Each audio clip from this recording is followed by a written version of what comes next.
to be so close, yet you can't help the person that you love the most in that moment.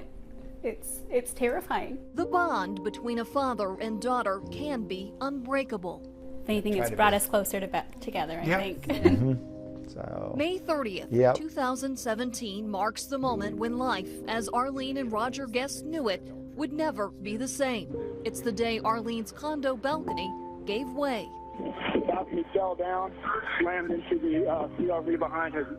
all at once it was just moving. There's nothing we could do. A sudden and roughly 12-foot drop for both. You just feel helpless. I couldn't move and he couldn't move. We couldn't get to each other. All Arlene remembers is returning home from work to find her dad standing on her balcony. And I walked outside to let him know that I was home, and almost immediately the deck detached from the house, and the next thing I know, I woke up on the ground face down. The fall knocked them both unconscious. Yeah, I don't know how long I was out, but I just woke up in excruciating pain. She couldn't see her father, but heard his screams for help. I was yelling at her, trying to see if she was okay, and I said, I can't move, I can't get to you. And Roger says as a dad, that part was the worst. Because your first thought is your daughter, and you want to get to her. So it was just, I couldn't move because my legs were twisted up underneath me and backwards, and that hurts a tremendous amount. Yes. Roger says he was thrown against the building. The fall shattered his legs and ankles. His head split open.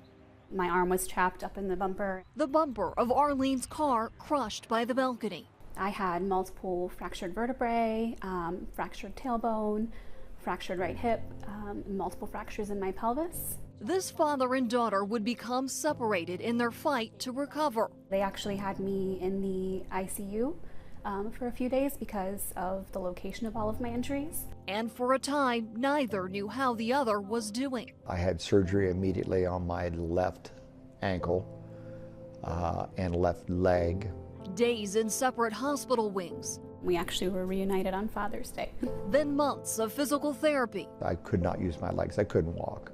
Both had to learn to walk again. Walking on my own was probably 2 months after the accident. Roger says his progression was also slow and steady. The first time that I was fully on my legs was probably about 3.5 months, and all I did was shake. The damaged deck was removed this summer, more than a year later. A lawsuit alleges the Falls at Hayden Run Condo Association and Lifestyle Communities knew at least one other balcony had fallen and didn't tell homeowners or make necessary repairs. After the collapse, the city of Columbus had deemed more than 150 condominium decks unsafe and needed repair. There's something wrong there. Arlene says their long journey revealed new injuries and medical setbacks. Roger says he needed surgery after finding out months later the fall tore out his shoulder. I actually had so much trauma to the tissue on the side of my leg that it couldn't heal. Roger says he and his wife helped with an excruciating procedure to change Arlene's bandage after 2 surgeries. I wouldn't wish the pain on my worst enemy. Essentially, it felt like someone was ripping your skin open. Arlene says they both live with daily pain. I'll never be able to go on ladders again because my ankles do not bend, so that's going to stop a lot of stuff that I was able to do. It's brought on anxiety, too. Any surface that feels unsteady to me, I instantly go back to that moment and just have a pit in my stomach, and it's terrifying. Arlene returned home to her condo 4 months after the collapse. She keeps the balcony door curtain closed.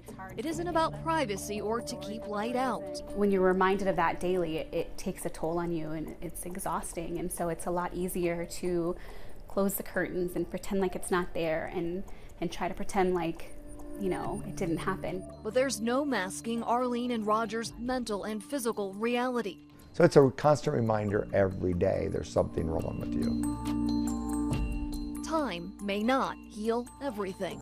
I don't think you can experience trauma and experience a moment like that and not carry it with you for the rest of your life. And, you know, I'm sure there are going to be times you know, 10, 20 years from now, that even the smallest little thing will bring back that memory.